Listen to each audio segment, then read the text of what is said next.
Urdu Islamic T V. لیکن یاد رکھیں ایک مسئلہ اور ہے، یہ تو ہے نا کہ مطلقاً ایک زانی عورت ہے، جیسے طوائف ہے، اللہ معاف کرے، معروف ہوتی ہے دینا ہمیں، ان سے نکاح نہ کریں۔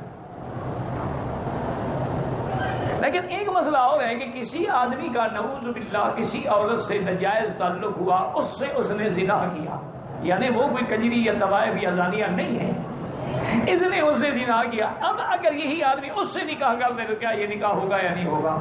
اس پر علماء نے لکھا ہے کہ اگر وہ دونوں توبہ کرنے کے بعد وہ اس عورت سے نکاح کر سکتا، کیونکہ وہ بھی تو زانیہ تو نہیں تھی، یہ تو اتفاق ہے کہ ان کا نعوذ باللہ زنا ہو گیا۔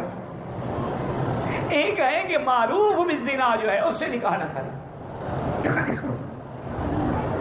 اچھا، باقی یہ بھی قرآن میں ہے نا کہ زانی نہیں نکاح کرتا مگر زانیہ سے، اور زانیہ عورت بھی نہیں نکاح کرتی مگر زانی سے، لیکن کئی ایسے واقعات ہیں کہ خامن جو ہے وہ پرہیزگار ہے، عورت زانیہ ہے،